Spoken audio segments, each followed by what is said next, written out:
On est dans la présence de Dieu, on est en train de partager avec Dieu. Il y a une autre chose qu'on va apprendre à faire, c'est à prier. On adore, mais à un moment donné, il faut engager, il faut commencer à prier. Celui qui nous donne l'exemple, c'est Jésus le Christ. Un homme profond de la communion avec Dieu, mais toujours en train de prier. Jésus dit dans Luc chapitre 18, écoute mon frère, écoute ma sœur, 18 verset 1, passage que tu connais. Il leur adressa cette parabole pour leur montrer que les hommes doivent toujours prier. La version Louis II dit, il faut toujours prier, mais l'autre version en anglais dit, men are always to pray. Les hommes doivent toujours prier. Si toi tu es un homme, on parle de homme, la race humaine, les êtres humains doivent toujours prier et ne jamais se relâcher. Les hommes doivent toujours prier. Tu dois toujours prier. Oui, c'est l'appel pressant de Dieu pour l'Église. Toujours veut dire toujours. Il est écrit dans 1 Thessaloniciens 5, 17, priez, pas de temps en temps, priez sans cesse. Il doit prier le matin, il doit prier le midi, il doit prier le soir, il doit prier la nuit. Je répète, les hommes doivent toujours prier.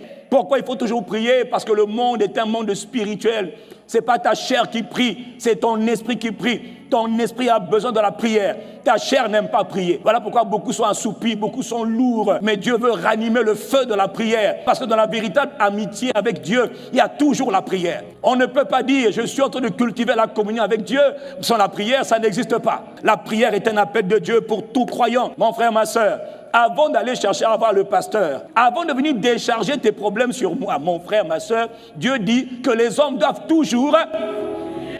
Comme tu le dis à voix basse, je comprends ton problème. Avant d'aller voir les hommes de Dieu ou les responsables, Dieu dit les hommes, tout le monde. Il n'a pas dit seulement certaines catégories d'entre nous. Les hommes doivent toujours prier. Je rêve d'une église où avant d'aller voir l'homme de Dieu, on prie d'abord nous-mêmes. Et quand on a prié, quand? Sans cesse, il faut toujours prier. Pasteur, ça fait longtemps que je prie. Je prie le matin, je prie le midi, je prie l'après-midi, je prie le soir, je prie la nuit, mais ça ne va pas encore. Alors très bien, viens maintenant, on va engager nos forces selon qu'il est écrit. Si deux d'entre vous s'accordent sur la terre pour demander quelque chose en mon nom, il leur sera accordé. Là, c'est plus facile.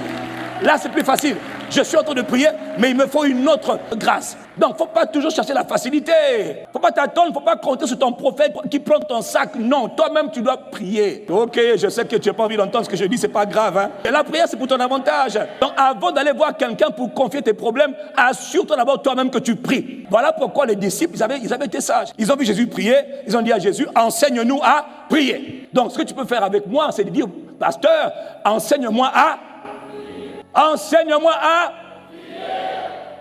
parce que tu dois désirer prier. Tu n'as pas le choix. Le monde est un monde de ténèbres. Ce monde est un monde contrôlé par les puissances spirituelles.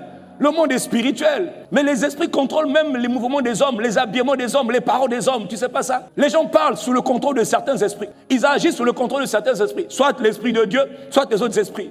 Même leur habillement est inspiré par des esprits. Les actes qu'ils posent, c'est par des esprits. Église, on doit être une église qui prie. Ah, une église forte, c'est une église qui prie. Pas qu'il y a des gros bâtiments. Une église puissante, une église qui a un impact, c'est une église qui prie. Dans ICC Congo, Dieu nous appelle à être une église qui augmente.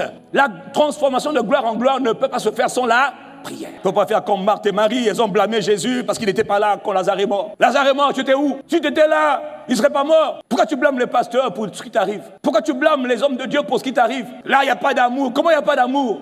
Dieu en nous tous, il est amour. C'est seulement le niveau d'amour qui change. Pourquoi tu blâmes les autres? Parce que tu as des problèmes qui ne sont pas résolus. Les hommes doivent toujours prier. Dieu t'aime tellement qu'il ne veut pas que tu dépendes de quelqu'un en dehors de lui-même. Voilà pourquoi il est venu vivre en toi. On l'appelle le Saint-Esprit. Et c'est par l'Esprit qu'on prie. Mais Dieu veut que tu te lèves pour prier. Est-ce que tu es en bonne santé aujourd'hui? Je te dis quelque chose. Il y a des gens qui étaient en bonne santé comme toi. Et en 6 mois, leur santé s'est dégradée. En 3 mois, leur santé s'est dégradée et ils sont morts avant le temps. Plusieurs personnes. Attaquées par les flèches de l'ennemi. Je vais te dire une chose. Même si tu viens, je prie pour toi aujourd'hui. Tu es guéri. Rien ne dit que dans 1 semaine, dans 1 mois, tu ne seras pas encore malade. Rien ne me dit que dans 1 mois, l'ennemi ne peut pas t'attaquer. La parole dit que l'ennemi rôde. Il rôde comme un lion rugissant, cherchant quelqu'un pour dévorer. C'est un destructeur. C'est un assassin, c'est un tueur. Donc, quand tu décides toi-même de devenir un homme, une femme de prière, et un homme, une femme de la communion avec Dieu, donc un homme, une femme qui vit dans la prière, qui prie, qui carbure, qui génère la puissance, l'énergie spirituelle. Il y a même des gens qui ne pourront pas t'attaquer comme ils veulent. Ils ne pourront pas rentrer dans ta maison comme ils veulent. Parce qu'ils vont savoir que la maison, là, c'est une maison où on prie. Ma fille, là, tu la vois, elle a 18 ans. Mais c'est une guerrière de la prière. Quel que soit ton rang, jeune, parent, qu'importe, adolescent, ça ne veut rien dire. Tu as vu de prier. Jésus priait. Jérémie priait. Samuel priait. Très tôt, ils ont appris à prier. Il faut aimer la prière. Rien ne te dit que dans 1 an, tu seras en bonne santé comme tu es aujourd'hui. Parce que l'ennemi envoie des flèches, des attaques. Même la parole dit que quand il a raté aujourd'hui, il va revenir tôt ou tard. Donc quand il revient, il faut qu'il trouve un homme en feu, le feu de la prière. Un soldat, un homme de guerre, une femme de guerre. Ce n'est pas une question d'âge, c'est une question de grâce. Il faut toujours prier. La prière, c'est pour ton avantage. Ne blâme pas les autres. Non, tiens-toi devant Dieu. Prie sans cesse. Et quand tu vois que ça ne passe pas, maintenant tu peux venir demander de l'aide. Ce qu'on appelle de l'assistance. Un partenariat de prière. Oui, 2 ou 3 s'accordent. Et quand tu viens nous voir, Dieu sait que tu as fait tes efforts. Mais le niveau là, c'est un autre niveau de bataille. Donc on engage la prière d'association, la prière d'accord. Mais toi, tu n'as pas de prière. Il n'y a rien. À la maison, tu fais que dormir. Les hommes doivent toujours et ne jamais se relâcher. La prière, c'est pour ton avantage. Est-ce que tu sais que la prière te délivre des épreuves? La prière te délivre des tentations. Il y a des accidents qui ont été programmés. Il y a des mauvais choix que tu risques de faire. Il y a des mauvaises rencontres que tu risques de faire. Des mauvaises personnes que le monde des ténèbres t'envoie pour te faire trébucher. Il y a des maladies qui sont envoyées. Comment tu vas échapper à ça? Jésus a dit veillez et priez afin de ne pas tomber dans l'épreuve, dans la tentation. Tout le monde est tenté, tout le monde. Mais tout le monde ne tombe pas. Ceux qui tombent, ils n'étaient pas vigilants. Ils ne priaient pas. Ou encore le niveau de prière n'était pas le bon. Est-ce que je suis en train de parler à quelqu'un ce matin? Dieu dit il faut prier pour ne pas tomber dans la tentation. Pour ne pas céder à la tentation. La réponse, c'est la prière. Si tu ne pries pas, je te le dis mon frère, dans 1 an, je te le dis sincèrement, tu vas te retrouver en train de monter au ciel trop tôt. Pourquoi? Mais oui, tu ne respectes pas la parole. La parole dit il faut prier. Je vais chercher le pasteur. Mais le pasteur ne sera pas toujours là. Mais le Saint-Esprit est toujours là. Et il est l'esprit de prière. Quand tu dis Saint-Esprit, je suis là. Embrasse-moi de ton feu. Le feu de la prière. Il dit, je n'attendais que ça là. Reçois ma grâce.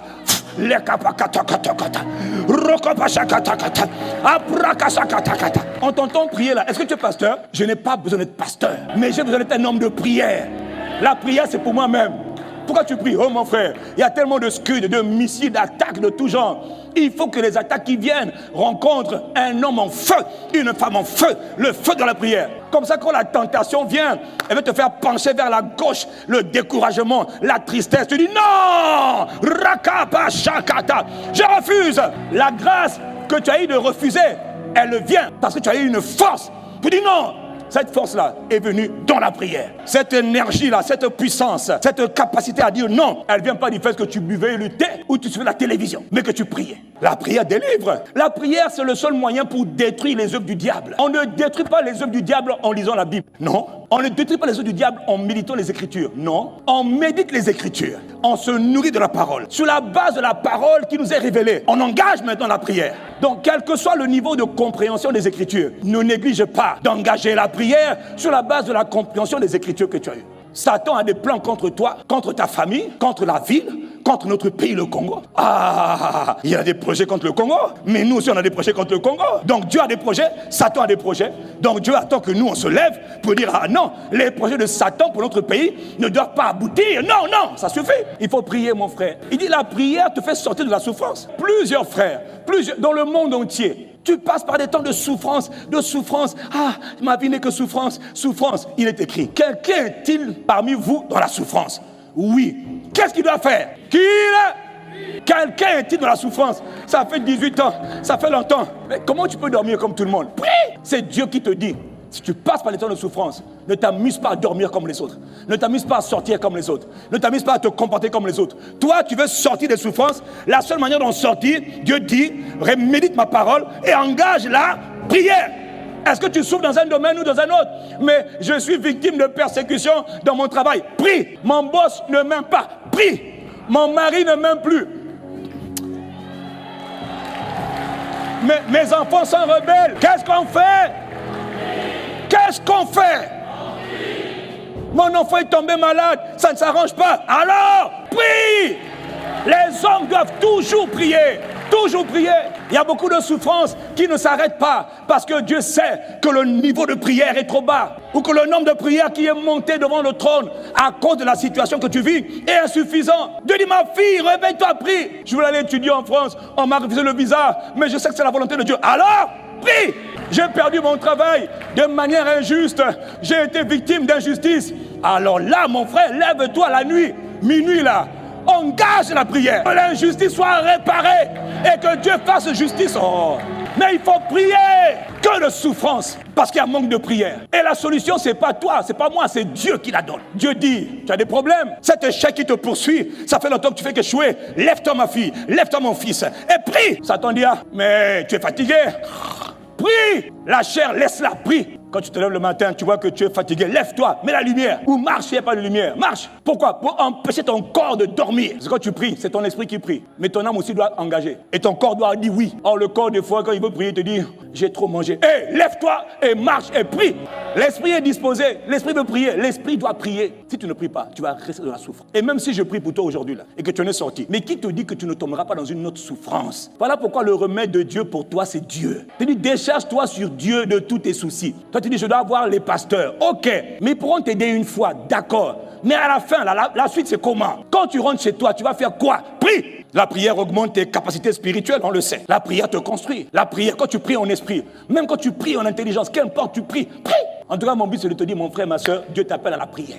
Et tu n'as pas le droit d'être assoupi. Et quand tu sens que tu es un peu assoupi, réveille-toi. Toi qui dors. Ça veut dire que des fois, on peut dormir. Mais réveille-toi. Ne dors pas, réveille-toi. Il faut aimer la prière.